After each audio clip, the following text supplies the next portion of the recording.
This is the Satin Lounge, the place where all are welcome, an inclusive community.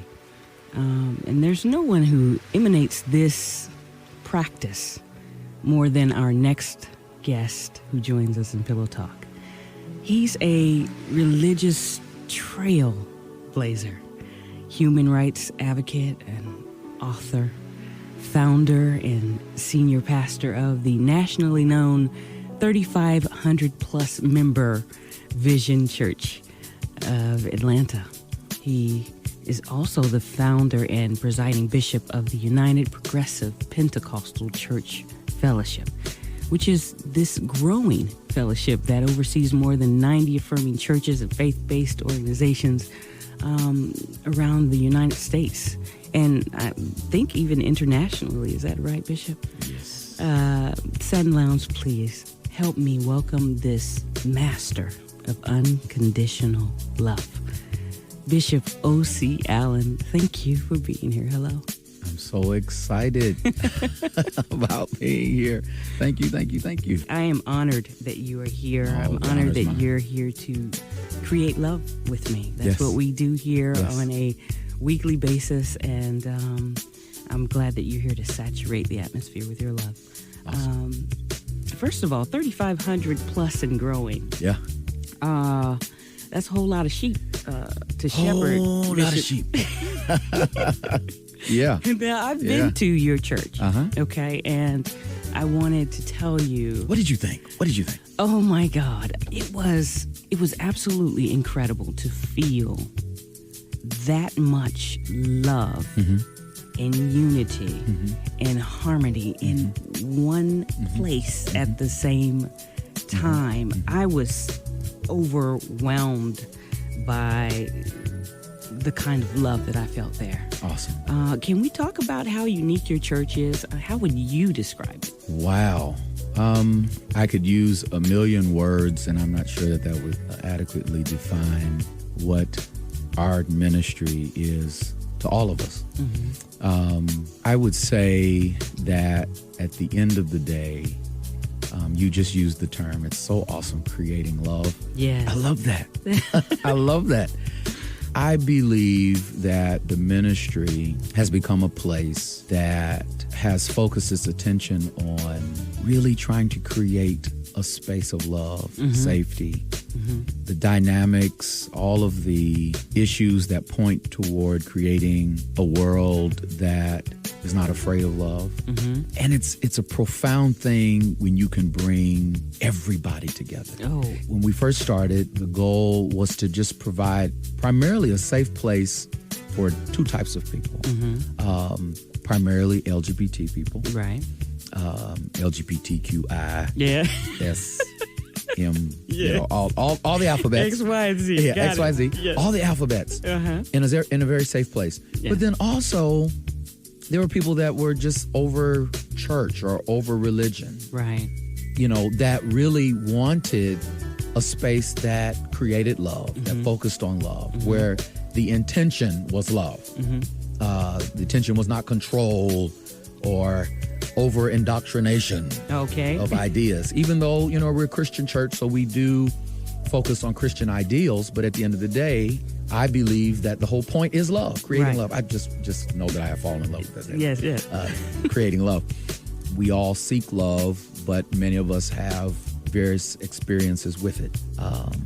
And so while we're seeking love, we're also trying to heal from our experiences. And all of that coming together, converging in one space, can create this amazing experience. It is. This is my opinion.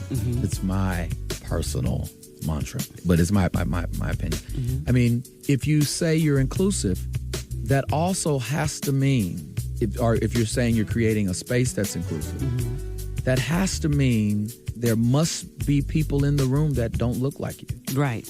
That don't even Act think like like you. you. Walk, talk like you. Absolutely. Yeah. For us, we had to make sure that it was a safe place for heterosexuals. Absolutely. A safe place for Black different people, races, Black people. white people, yeah. What does that look like? And so, it's quite a journey providing that because, the church is a microcosm of whatever the world is. Uh-huh.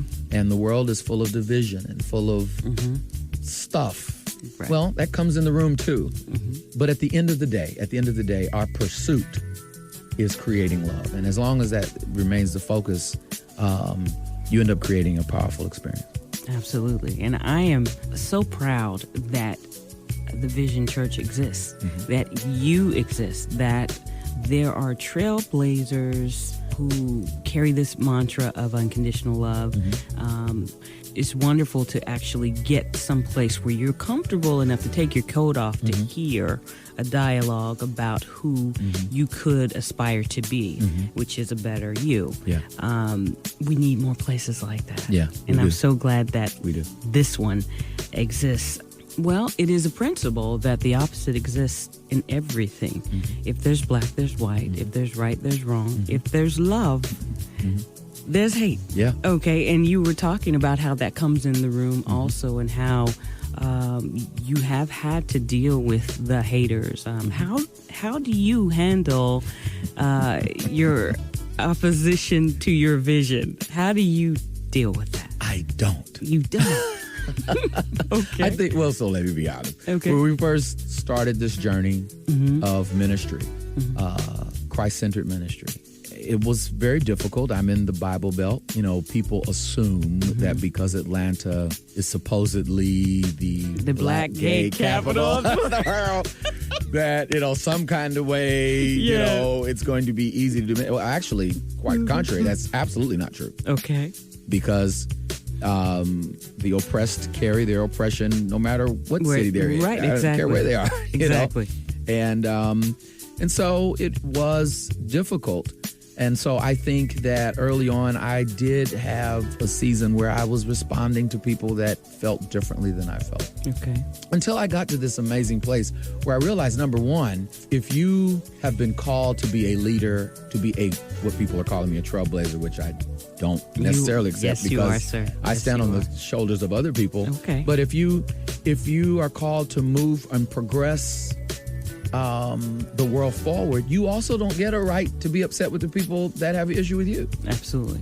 That's balance and maturity. Yes. Yeah. I mean, how do you do that? I mean, if you believe the world is round and somebody believes the world is flat, I mean, do you spend your energy on the people that believe the world is flat, or do you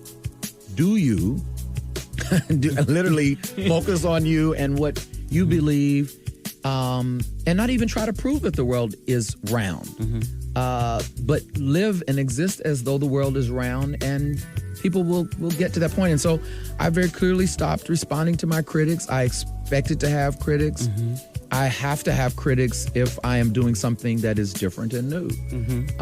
But many of my critics have become my fans also.